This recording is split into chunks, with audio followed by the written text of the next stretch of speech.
Tu la sens ou pas? Tu la sens, la dépression hivernale qui approche?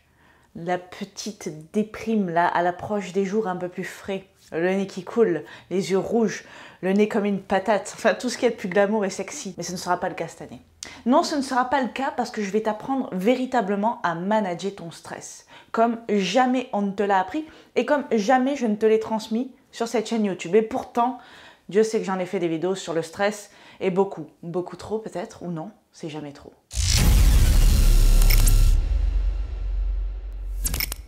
Il est probable que tu aies essayé des tas de choses pour faire diminuer ton stress au quotidien, de la méditation, de la cohérence cardiaque, des choses vraiment très intéressantes, mais auxquelles tu as du mal à t'y tenir en fait. Là, je vais te donner des conseils, en tout 7 conseils, et on ne dit pas 7, on dit 7, parce que c'est mon chiffre, et je ne dis jamais 7 normalement.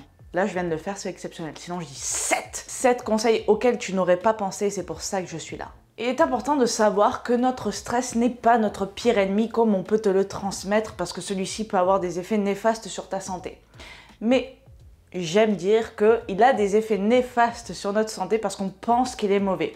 En réalité, si on change nos croyances sur le stress, la façon dont notre corps et notre organisme vont réagir va complètement être différente.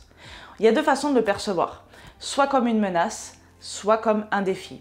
Tu le vois comme une menace, ton corps va y réagir comme une menace de façon néfaste et tous les effets sur ta santé qui en découleront ne seront pas bénéfiques, bien évidemment. Si tu le vois comme un défi, au contraire, ton corps va y réagir d'une meilleure façon.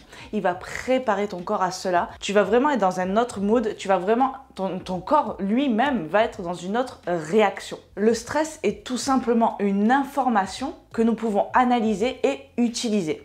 Ça, c'est vraiment important avant que je te donne les 7 conseils que tu en aies conscience et c'est pour ça que je me permets d'allonger un petit peu cette introduction. Parce que si tu changes cette perception, ça peut vraiment faire la différence. Donc toi seul peux choisir de comment tu vas y réagir et ça c'est vraiment un nouveau mode de pensée et on y va avec le premier conseil. Si tu ne peux pas changer la situation qui est stressante, tu peux changer la façon dont toi tu vas y réagir. En d'autres termes, si tu ne peux pas changer le facteur de stress, change-toi toi-même. Parce que ça, tu as le pouvoir, parce que ça, tu en as le contrôle. Et pas les circonstances extérieures, malheureusement, mais ce qui est cool, c'est qu'on peut avoir le pouvoir d'y réagir comme on le souhaite. Donc cela va impliquer non seulement la façon dont tu vas communiquer avec toi, c'est-à-dire soit te mettre direct en alerte, te mettre « Oh putain, mon Dieu, qu'est-ce qui se passe? Putain, je suis en stress. Oh, stop. » Non, ok. C'est-à-dire prendre de la hauteur, changer la façon dont tu vas communiquer avec toi et pas te dire que tu es en train de vivre quelque chose d'horrible et quelque chose de menaçant, mais plutôt quelque chose qui te met au défi. Et pourquoi ça te met au défi? Pose-toi la question. Pourquoi ce stress survient maintenant? Qu'est-ce qu'il a de positif à t'apporter? Comment il peut te stimuler justement à aller de l'avant? Ce sont les questions que tu devrais te poser. Mon deuxième conseil, c'est de faire une véritable pause de 20 à 30 minutes. Mais quand je dis une vraie pause, c'est-à-dire que pendant 30 minutes, tu ne fais absolument rien. Tu mets ton téléphone en mode avion, tu règles une alarme sur 30 minutes, tu te mets dans une pièce, un endroit, tu t'assois ou tu t'allonges comme tu peux et tu ne fais absolument rien. D'accord, faisons comme ça. Alors je sais que ça peut paraître flippant parce que du coup on se dit mais merde, alors non seulement c'est flippant parce qu'on n'a pas l'habitude de ne rien faire et ça c'est très bizarre quand même quand on y pense, mais en plus de ça on se dit putain je vais pas arrêter de penser, je vais ressasser mes problèmes et tout ça. Tu verras que c'est très surprenant et que tu peux même parvenir à faire le vide et après te mettre vraiment dans une impulsion de créativité, non seulement créativité pour trouver des solutions à tes problèmes, mais également créativité pour moins procrastiner, pour être plus productive au boulot, peu importe ton activité, mais vraiment, teste-le. Si ça te fait vraiment flipper 30 minutes ou 20 minutes au début, allez, fais 10 minutes, après 15. Et tu verras que bizarrement, ces minutes passent très vite et tu te dis waouh, en fait ça m'a grave fait du bien. Et essaye de faire le vide au maximum. Le troisième conseil qui va avec le précédent, c'est ta respiration. Alors j'ai fait une vidéo sur la cohérence cardiaque que je t'invite à aller voir, qui est vraiment un outil pour faire diminuer ton stress et ton anxiété de façon instantanée.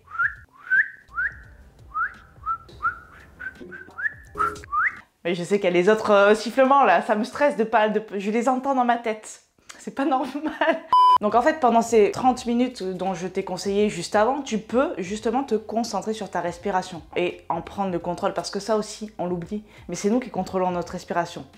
Et souvent, quand on est stressé, quand on pense à nos problèmes, on n'y pense pas, on peut se mettre en apnée. Et ça, c'est mauvais non seulement pour ta santé, mais ça va pas t'aider à faire le vide, à réfléchir plus efficacement et à être une machine de guerre. Voilà. Oui, clairement.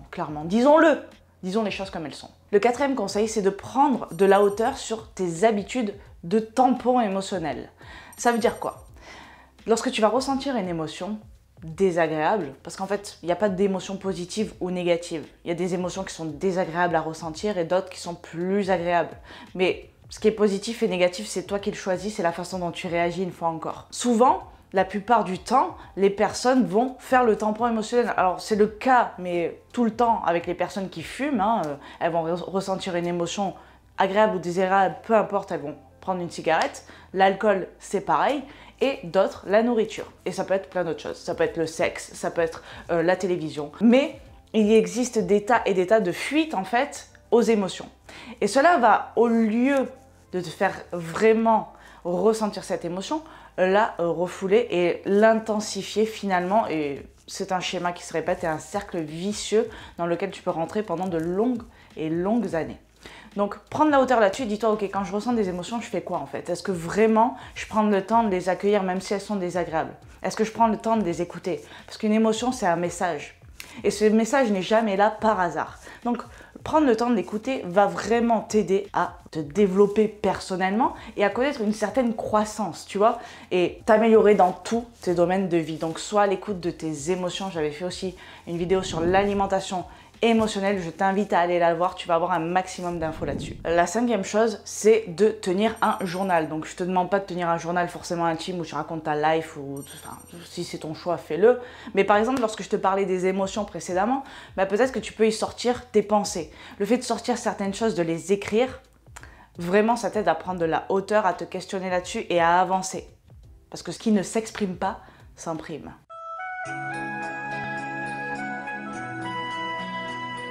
Blush!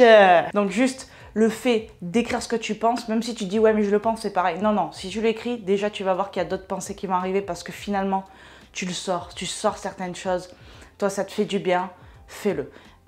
Fais le test, c'est toujours pareil. Si à un moment donné tu dis ouais bon, fais le test, ok, on verra après, on en discute, tu mets un commentaire, on se parle, et je te fais des bisous, des câlins, des good vibes. Le sixième conseil, c'est comme dans Qui veut gagner des millions, l'appel à un ami. Mais pas n'importe quel ami.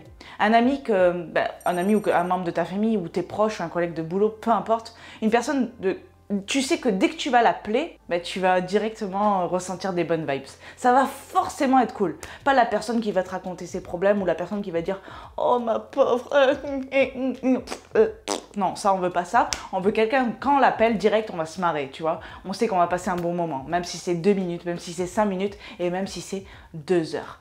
Ne néglige pas ça et même en termes de soutien social, n'hésite pas à t'appuyer un peu sur les autres. Merde, c'est important, on n'est pas seul, c'est pas pour rien. L'appel à un ami. Hashtag Jean-Pierre Foucault. Bisous. Si tu passes par là, c'était presque mon dernier mot.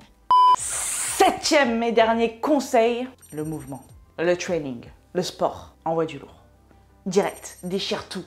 Parce que le sport, encore une fois, est quelque chose de primordial en termes de stress. Ça va vraiment t'aider à te défouler, à te vider la tête. Parce que lorsque tu t'entraînes, lorsque tu fais du sport, normalement, et j'espère que c'est ton cas, tu es concentré sur l'action et tu n'es pas concentré sur les autres choses. Tu n'es pas concentré sur ton quotidien. Tu n'es pas concentré... Alors, tu vas penser que c'est peut-être une fuite, mais non, ça t'aide à te vider la tête et après, peut-être à prendre du recul aussi sur certaines choses. Par exemple, moi, quand je partais courir sur des longues distances, putain, il se passait tellement de choses dans ma tête. Bon, beaucoup de conneries, mais beaucoup de choses beaucoup de réflexions qui m'aidaient à avancer.